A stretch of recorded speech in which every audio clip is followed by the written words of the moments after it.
Ladies and gentlemen, it's Matthew Brown with Created Photography back here for another episode of the Oakland Booth. And as usual, we have a new guest. And this is from the Backyard series, I guess we'll call it. We're in my backyard. And well, let's go on and join the booth. Thank you. Thanks for having me. Yeah. Thank you. So, I'm Matthew Brown, of course. And you're, I'm we Anirudh. call you Ani, Yeah. but tell us your full name and then my first question is always, how did we meet? My name is Anirudh, and first of all, happy World Donut Day. Today is the World Donut Day, Okay. so let's celebrate that. And we met at a networking event, 212 in Richmond, Right. and I instantly knew that you were a photographer, and then we connected.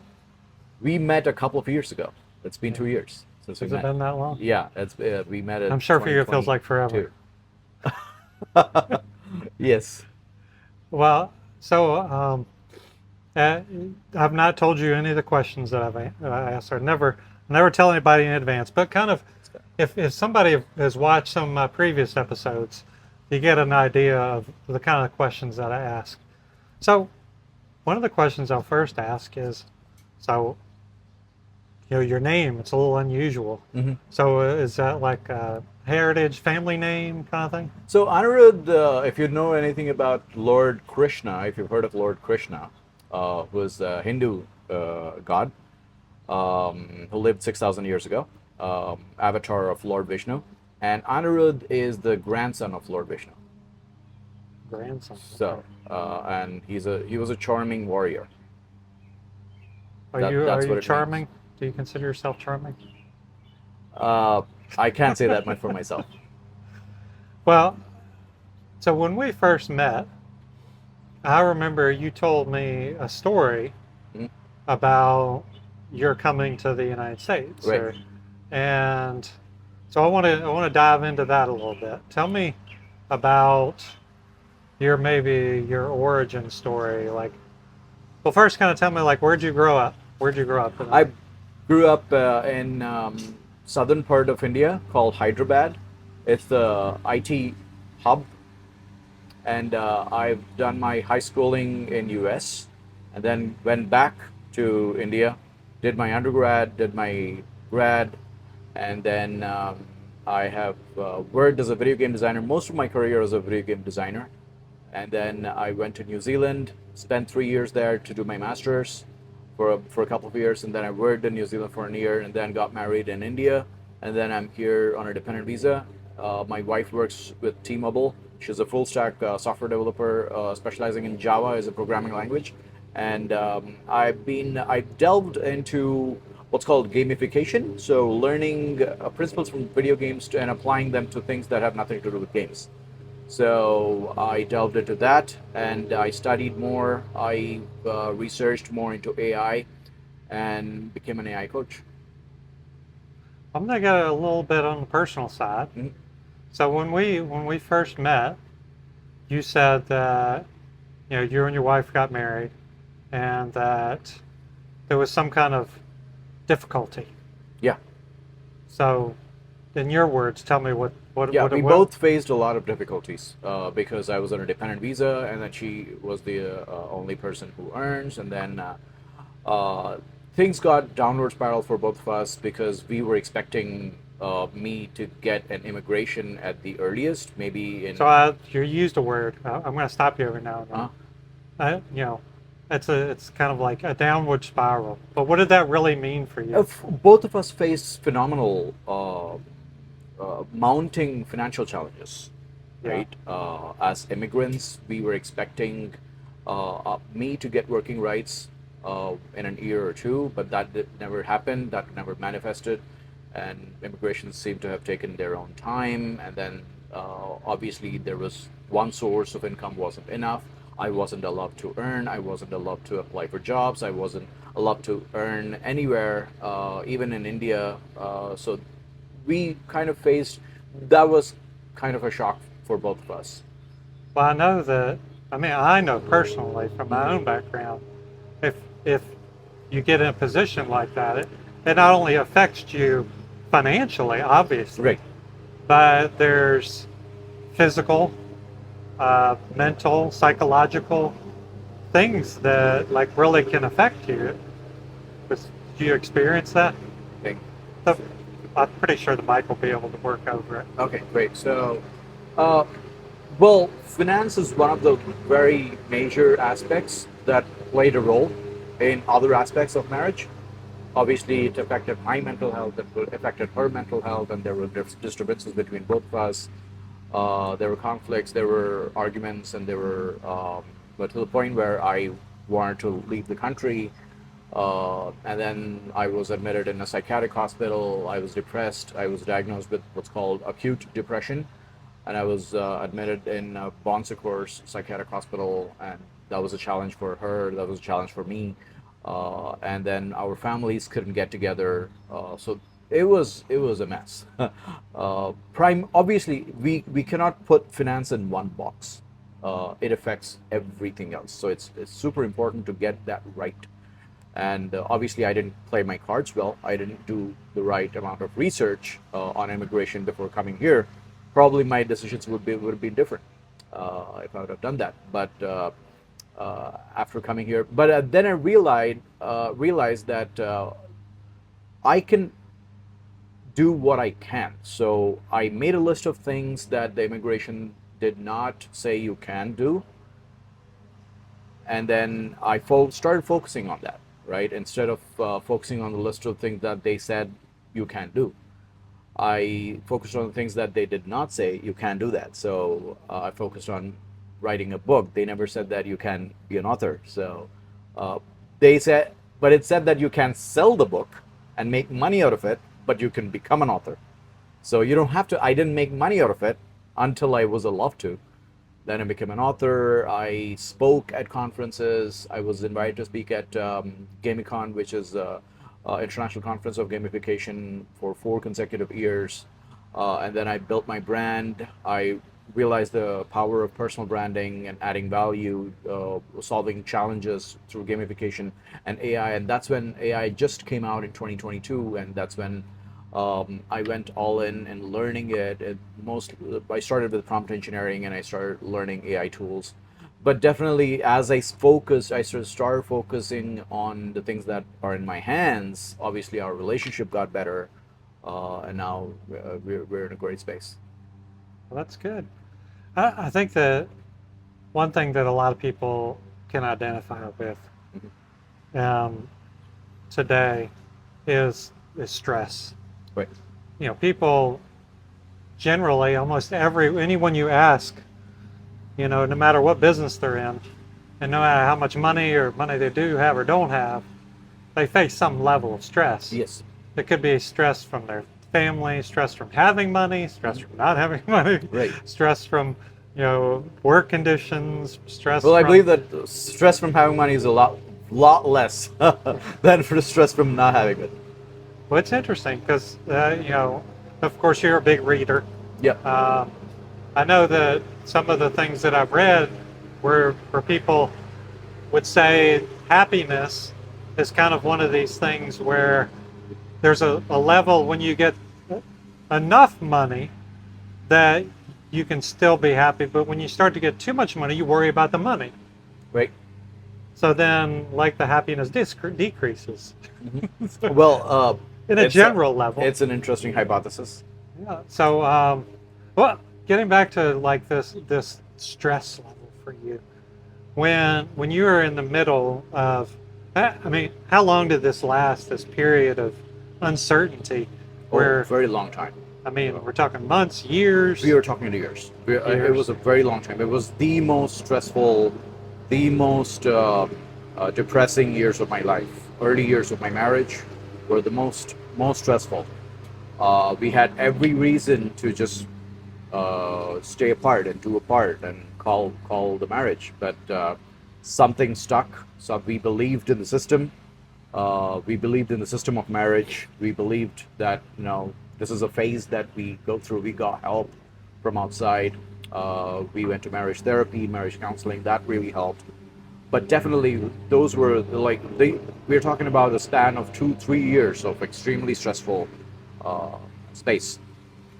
My cortisol levels were off the charts, and that took effect on my body. My body was rejecting food.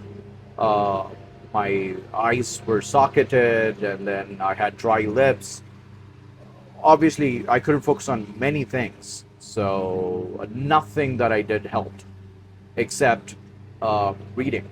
Right, reading is something that really helped, because that got me to a state, to a point where I was in a space of reflecting upon myself, and take a pause, take a third person view of my condition, and then see I have all the resources that I need to change my life.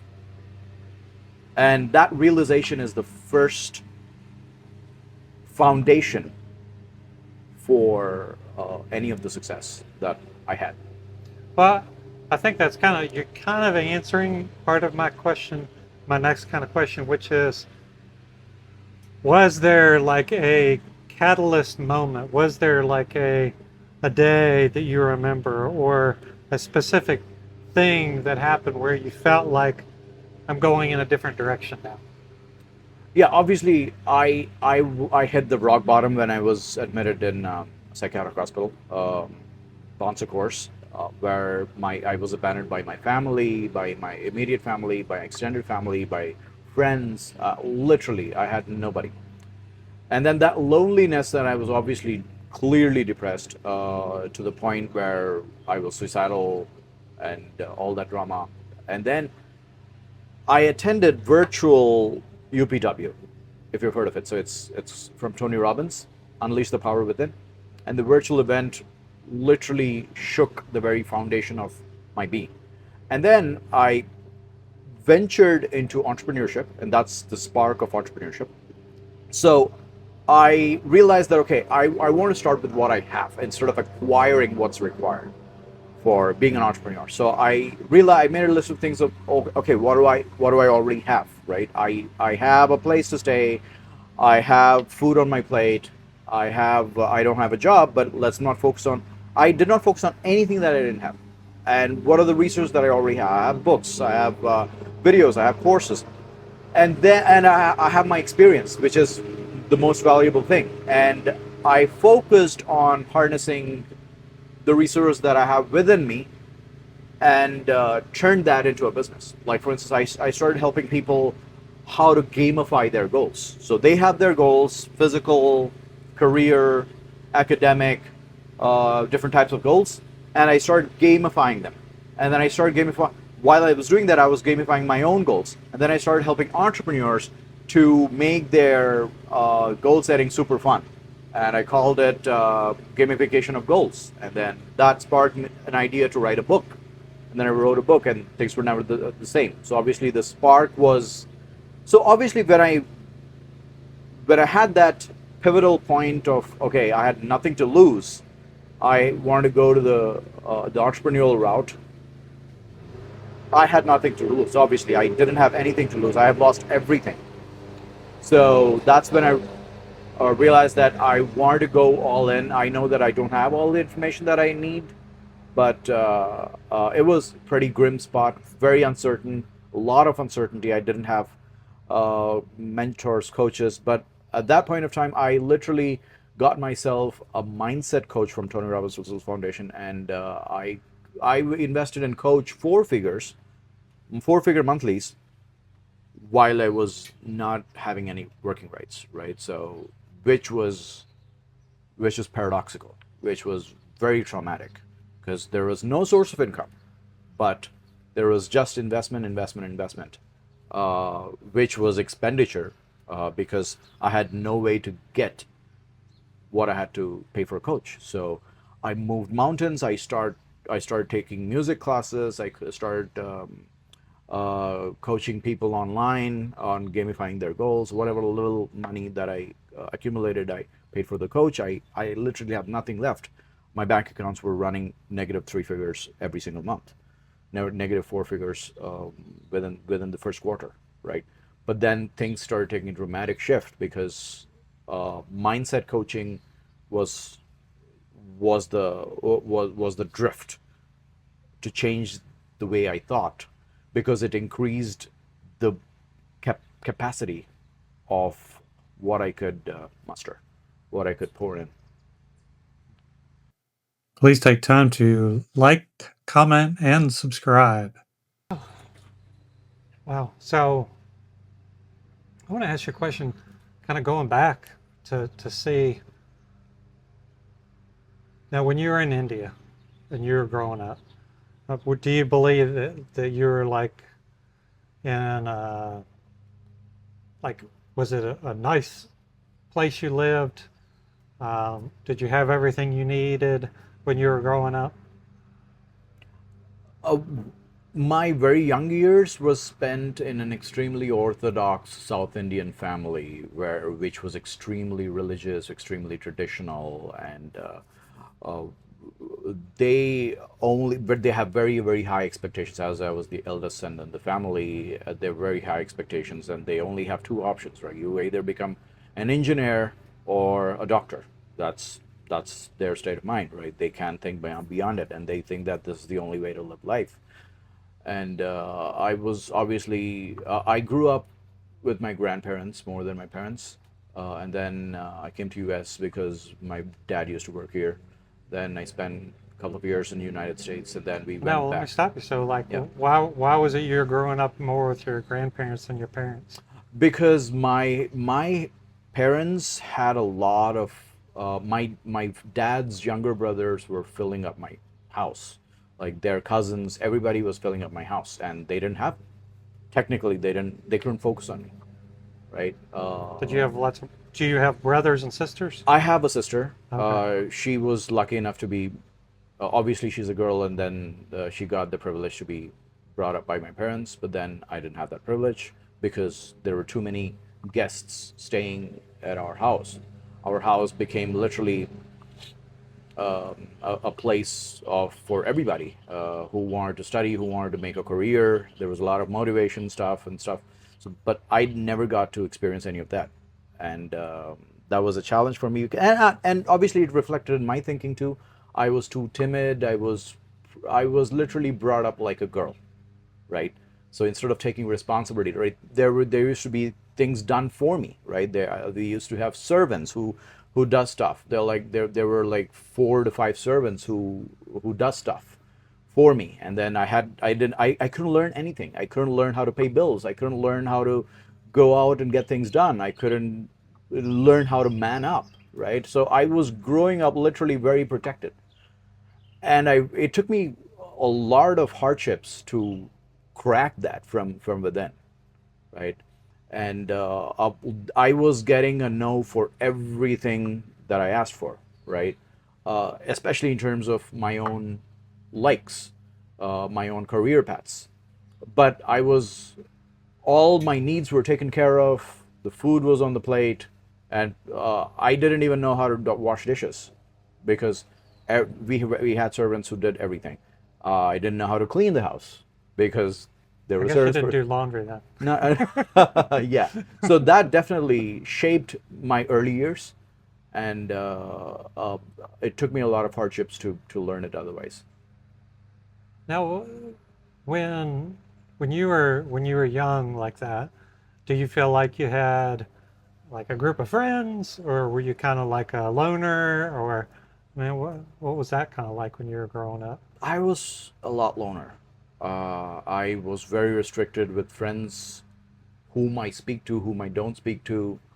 I was told that I can only speak to a specific people of specific community, religion, caste, creed.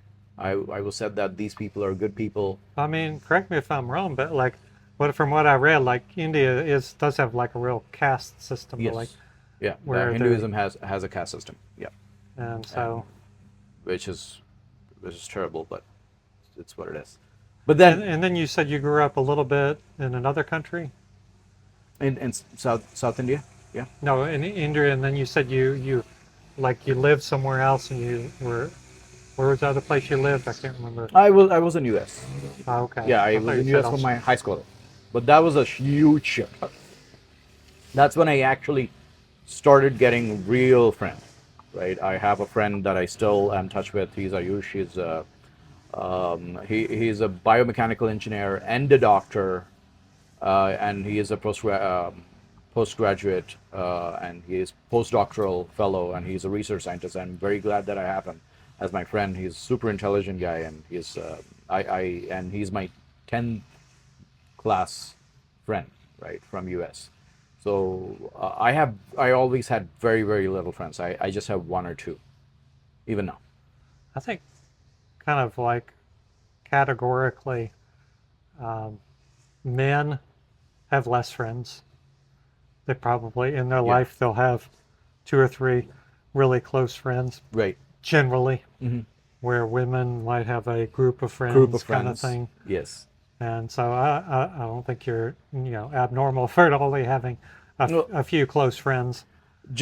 that got me focused on my hobbies. I was very interested. I was very keen towards martial arts. I was very keen towards singing, which I got privileged to learn classical music, Indian classical music, which is 5,000 years old.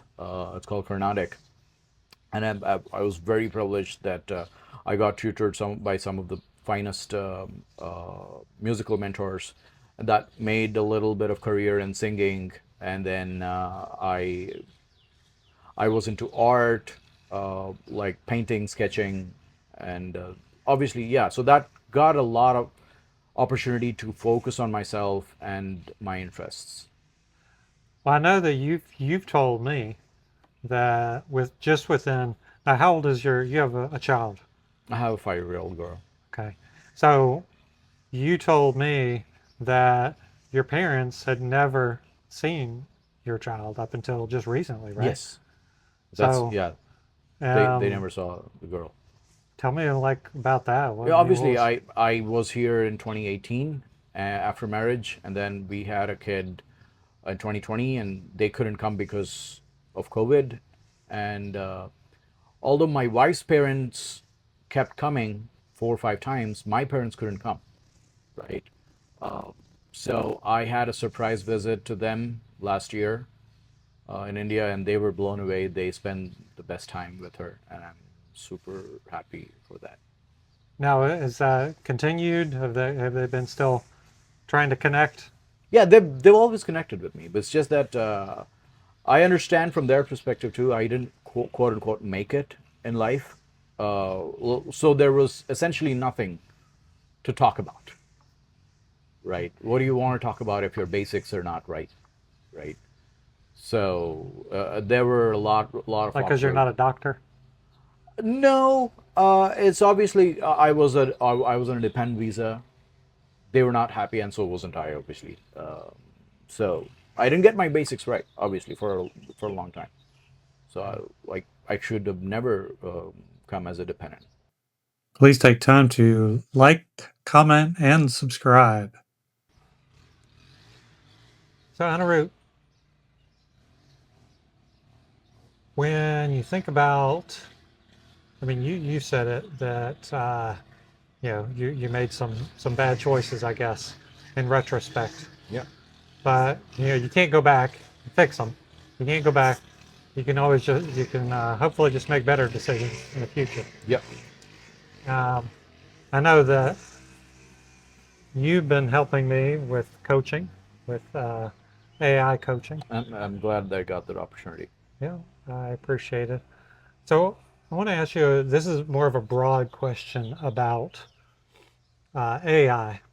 Okay, and it's really broad. It's kind of like now that you have like essentially come from a place where everything was done for you, and you like as you said, like things were just kind of handed to you, kind of in some ways, and then you went through this really hard trial period where you figured out that you have to make choices and you have to do things to move in the right kind of direction for your finances, for your family, for all these things, and you have to make these choices kind of thing. Yeah. isn't it, it's almost paradoxical that you want to use AI because it's kind of like it does it quote for you. Hmm. so Yeah, yeah. so tell me, like in a broader sense, Hmm.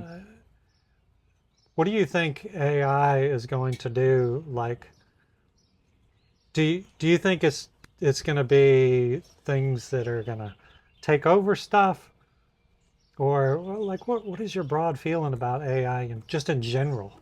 Sure. Before I answer that, I want to touch upon the previous point where it does stuff for you. Like for now, there are very limited things that it can do for you, but then it can act as a great assistant rather than your master, right? A lot of people treat it as a master and then say, okay, what do I do now, right? It's like Alice standing at the crossroads asking the wise cat, which way do I go? And then the cat says, which way do you want to go? And then Alice says, I have no idea. I don't know.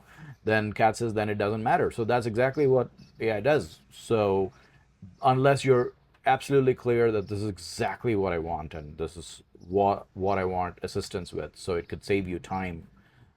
Now, coming to application of AI, this is the second aspect of your point.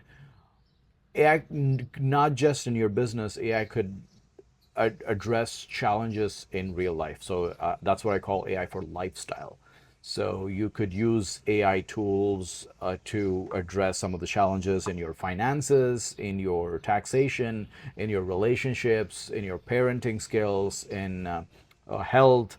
I used AI for my health and changed the numbers for good. I used AI for financials and changed the numbers for good again. So there are different aspects of real life that you can actually apply AI for. What about some of the things that, like, when I say kind of like, it's kind of like that thing in the back of people's mind where, and it may be sort of true, Mhm. like that your phone's listening to your conversations, even when it's not like you're not holding it up and you don't have it, it's listening because like you go later and all of a sudden the first ad that appears is something you've been talking about, Right, right, and yeah, that's kind of an AI kind of thing, and it's yes, like it's probably going to become more prevalent. It's like Google knows where you're driving sure. and the places you stop, and the next thing it knows, it's Hmm. going to be like there was something that happened years ago where a supermarket or thing, I think I can't remember, it was Publix or Target, started sending out like stuff about babies to Right, somebody before they even knew they were pregnant. right, right, Like, yes, so this is kind of like the brave new world that people are kind of sort of afraid of, that like AI will start to take control of some things that like. right. So that's true to a lot of extent, and I believe that it's a part of the responsibility of the society and us in general in the way we use it because it's been trained on our data. So if lack of usage of good people not using it is costing because a lot of negative people are using it and sending all the negative energy to AI.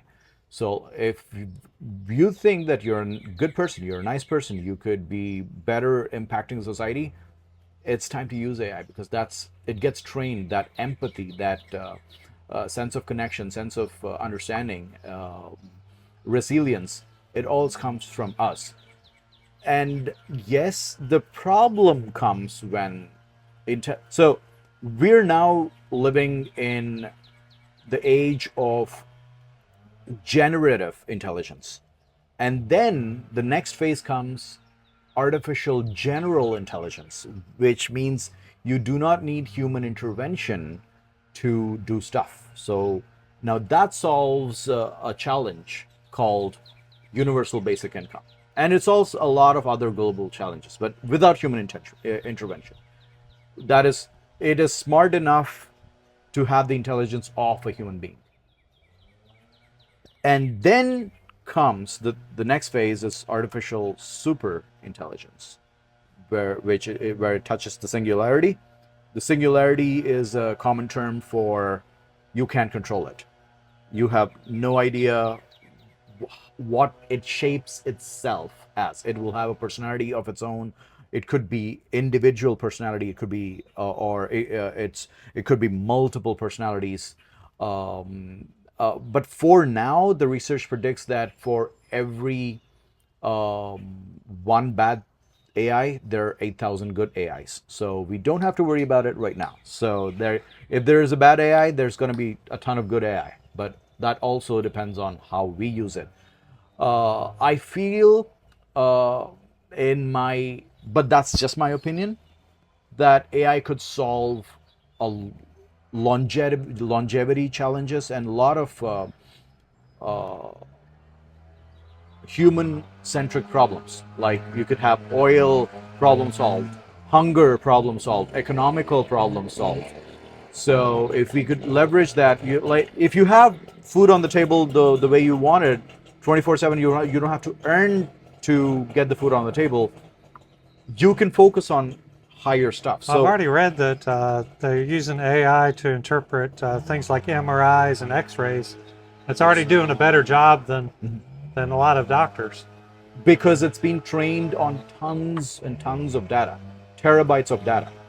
If you have access to so much data, it's easier to identify patterns, and your diagnosis will be a lot more accurate and your predictions will be a lot more accurate. And with the history of data, it will be able to predict accurately on what, if you adapt this lifestyle for the next 90 days, this is how your health will be. It'll be able to predict accurately, so which is a great thing. It's already happening, but then right now we're laser focusing on specific applications of AI. But when it comes, recently I heard a news that Claude refused to shut off. So it's a when you shut up, okay, thank you so much for helping me.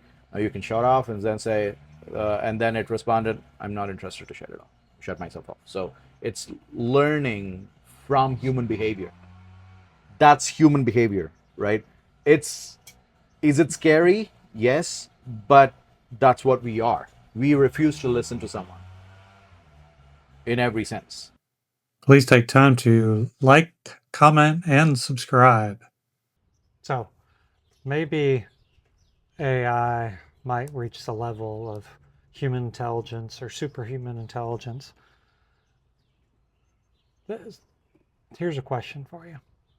Do you think that AI will become almost like a religion? I don't say it differs from the definition of religion. It could become kind of controlling cult, which is far. I mean, if you religion. have this entity, Yeah. Pick one of them, or maybe they start to converge somehow. The OpenAI and all the other ones, the Claudes, and they somehow like start to emerge together. And it's quote, people start to perceive it as all-knowing kind of thing. You ask it any question and it kind of figures it out, sort of thing. Right. Isn't that kind of like saying, like, people thinking that it's like almost has some divine nature to it, that it has like infinite knowledge kind of thing? So that changes the definition of divinity, because divinity has to do with compassion, divinity to do with less of self. When AI has more of self, it appears that it has a lot of now, just because something has high intelligence and high capabilities doesn't mean it's divine. You know what I'm saying? For instance, take Christ, for example. He wasn't super intelligent. He wasn't super strong. He wasn't super able, but then he was compassionate. He had these mystical powers, and that's what we sense, the sense of divinity. So, but in the sense of AI, the problem need not even wait for the intelligence to come into the realm of mechanics, which is getting intelligence reflected to the machines, giving them the body.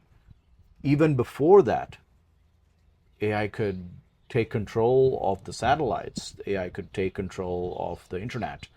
and deciding whom to give access and natural resources to, right?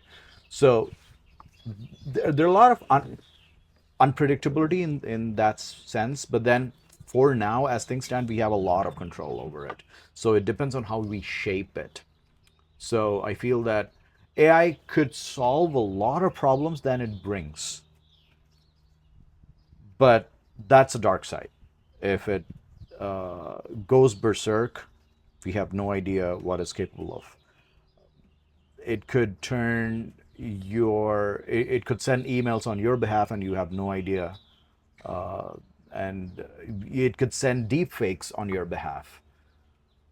Right now, you could do deep fakes, but then it's not intelligent enough to cause harm to you or to your reputation, at least for now. So right now we have a lot of control, and that's the reason it's important to be ethical and responsible use of AI.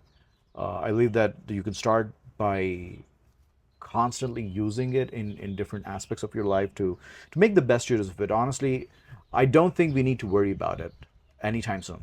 We just need to make the best use of it, focus on the positive aspects, focus on its abilities, focus on using it as an assistant, focus on building a better future for us, for ourselves, for our families, for our neighborhoods, and solve the real world problems of your life, of your business. I think that's what we should focus on. Well, I think that it's well, the West, the United States and other countries have, you know, it's not AI, but have gone through an industrial revolution and made the lives of billions of people better Right. through economics and opportunities and things like that. But still, there's people living in poverty. Yes. And in the same way, it's kind of like AI is an opportunity, Yes.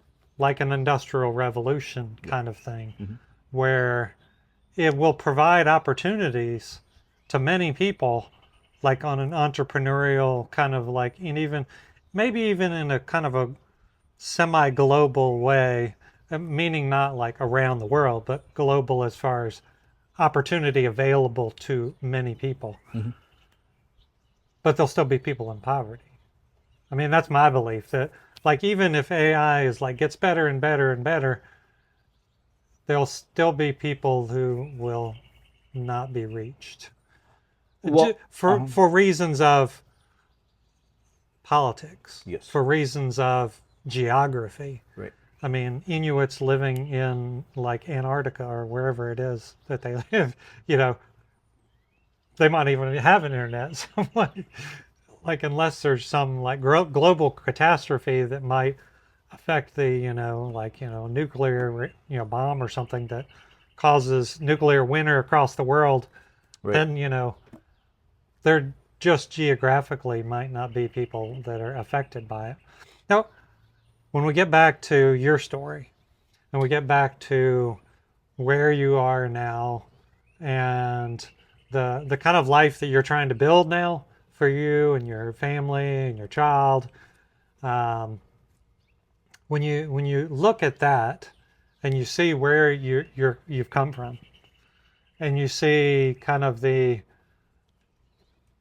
it's not like lack of opportunity that you had. It's more like lack of motivation kind of to see things differently, like shelteredness of yourself. Do you look at that for your child and like want to have them be motivated differently? I know that, she's a girl, she might have different opinions about like what she wants to do with her life and things like that, but how do you look at raising her as far as how you were raised, and do you reflect on that? Occasionally, yes, but I don't think I had a challenge with motivation. I was not okay motivated, but then the Might challenge not be was the right word. It's more like like so taught, like brought, like able to like see the world in different ways. I guess it's like I was always told what to do. So I was my life was very instructional, right? So, excuse me. I gotta take this. Okay. Just for a second. Hello. Hi, Kevin.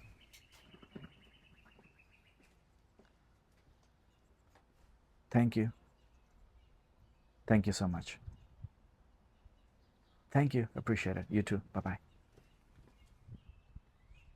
Sorry. Things going. Last All right. 10 minutes here. Sure. I feel that I was always told what to do. So someone thought for me, and I was conditioned to believe that that was the right way. Someone should tell you what you should be doing, and that's what made me an employee for a long time, because I was waiting for someone to tell me what to do. But then entrepreneurship is a whole different game. Now, the way I reflect on how AI changed my life significantly, dramatically. Now, AI schedules my day, AI helps me reach my goals faster, AI gives me far more clarity in my goals, because one of the most impactful way to accomplish your real life goals is to have clarity on them, and an execution plan, an action plan. And that's precisely what AI assists me with that, right? It gives me crystal clarity about what the goals are, defining them, and literally laying the roadmap for executing them, and teach you the necessary skills. And you can use AI to help you learn new skills in record time. Now, when I reflect upon AI, on how it's going to impact my girl, she literally was born in the age of AI. So she's growing up. So I recently bought her for last week was her birthday, and I gifted her Luna, which is a robotic dog, and it talks to her. It follows her. It's powered by ChatGPT. It's a great AI toy. It converses with her. It listens to what happened at the school. It tells her stories. It draws for her. It plays with her. So now now she's emotionally bonded to that toy. She's not treating it as a toy, as she treats her Barbie toys or her other toys. She's emotionally connected. She's very attached to it. So she treats it as an actual pet. So she doesn't like to let go of it. So as she grows up, I feel that even Tesla robots would be able to come do the household work, chores in the house, and she'll.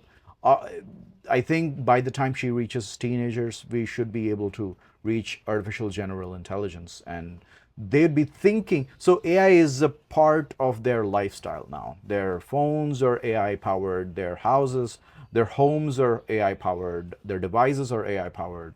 Now they can exchange ideas. So I feel that they won't face loneliness as we could. Well, that's interesting, because it's kind of brings me back to that question I asked before about people in general. Kind of, I'll say it or ask it slightly a different way. That people are being drawn away, and I'm a Christian, and I think people are being drawn away from a relationship with God for relationships with things. Right. And so a thing is a chat GPT. It might be a Tesla robot that like has this general intelligence that can like come up and stand beside somebody and like and help them with all their things and answer all their questions. So it is something that in general, I'm not saying that like AI is evil. Just not like, the grass isn't evil, and like dogs and having pets and things like that aren't evil in and of themselves, but they have a tendency, and humans have a tendency to want to put their trust and their hope and their knowledge and their beliefs in themselves first and then in other things, because we can't see God. Mm-hmm. Well, we could see God when he came in the form of Jesus, but you can't see God now. You can't like see him. It's not present. Mm-hmm. So when you have things that are present and things get built more and more presently, mm-hmm. like this, little pet dog, you will become more emotionally bonded to them. And right. then So when more of these robot type things, and I'm sure that they're going to become more and more look like us, Yeah. they've already have these, kind of things that obviously online, Right. you can chat with someone I have who's wearing no a idea. filter, Right. and it is a person under that filter. But now even the person beneath the filter's gone. Mhm. It's just, it's all the AI kind of work doing everything. Right. And in that way, I kind of, as a parent of 5 kids, I have one daughter and 4 boys. I kind of have when this AI thing gets more and more prevalent, because everybody has a phone, Mhm. it's going to be easier and easier to be drawn away Mhm. from a true faith, because it'll be so easy for you to be almost customize your thing that you're passionate about. And you might have an AI companion, AI girlfriend, AI Mhm. assistant thing Mhm. that you ask all your questions to, and you spill your secrets to because it has advice for you, Right. right? Right. And that, for me, it's I'm not going to use the word scary, but it's sad to me. Mhm. But there'll be people who argue that, probably psychologists will say, oh, this is a great thing, because humans need companionship. Right. And so we can create a companion through this AI and it'll be great for people. Right. But I think that it further disconnects people. It, AI today, Mhm. like what you're doing in helping businesses and Mhm. my business, it's a wonderful tool Right. that helps, um, as you said, like streamline things to Mhm. make you more productive, Yeah. to make you. And the way I see it is, if you can use AI, and if you use it right, Mhm. it helps you actually like be more connected to the people You and were the family partially. and the things that really mean something. Mhm. The problem that could happen Mhm. is that as AI builds and grows, Mhm. it transforms it draws away Mhm. from the things that really matter, the human connections, the family, the faith. It depends on the way you define what matters, because what matters is subjective. But I do agree that it was. Have you heard of the term isolophilia? So this is a deep inclination to be alone. That's why you see houses in extremely remote parts of the United States, there nobody around them, right? Like, why would you want to build a house there, right? So it depends on what we define what matters, but I do understand the value of human connection. I feel that if AI, let's understand what AI is. AI is expanding one's abilities. It's not dehumanizing us. It's making us more human. If you add a layer of thought to it, it's a collection of us as human species. It cannot think by itself. It's trained on the data that we made. It's intelligent from the vast amount of data that we made. It's a reflection of us. It's just that it's far more intelligent, far more knowledgeable. But if you say it's a reflection of us as a human species, that's Right. kind of scary. It is. It is. It is. I mean, It we actually is. invented war and like We nuclear invented bomb. We war. invented We all kinds invented of not war. really good stuff. Not really good stuff. But if it can reflect So, upon it and it can reason out, and it could possibly remove the very basis of war, or it could plant a new way of warfare. Imagine these nuclear weapons that cannot be controlled by humans, and it's only controlled by AI. yeah. Imagine the devastation it could have, or like you have no idea. So I feel that like if you I tried having spiritual conversations with AI and it was phenomenal. Honestly, I don't think I have such deep conversations with any human.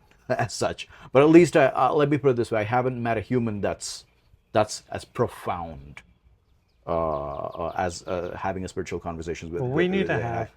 have at some point. It doesn't have to be in the open booth. Right. But Sure. we need to have some conversations We should. about faith. We should. But we really haven't had those conversations. Right.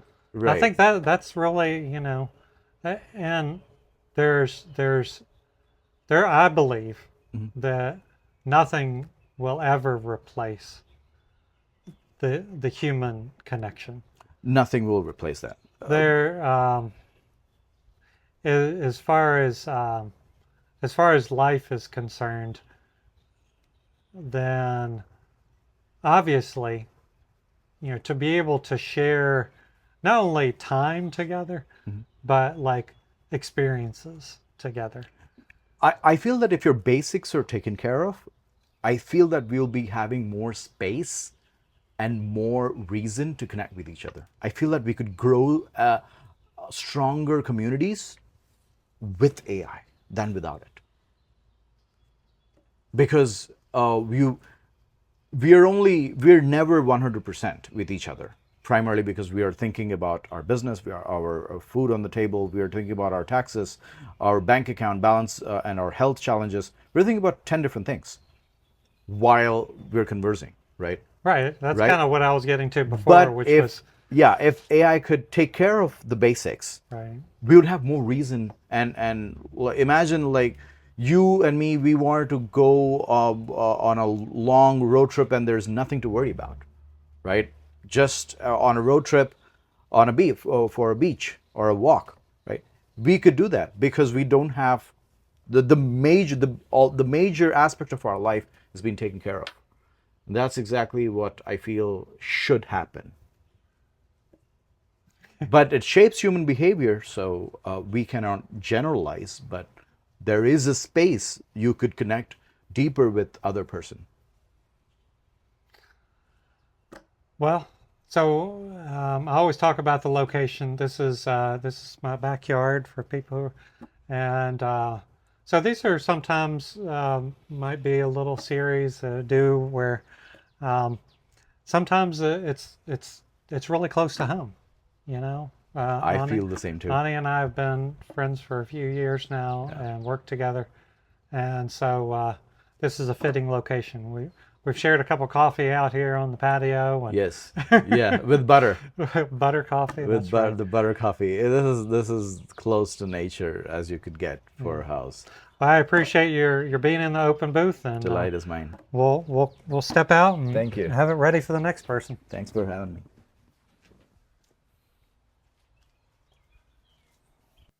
Please take time to like, comment, and subscribe.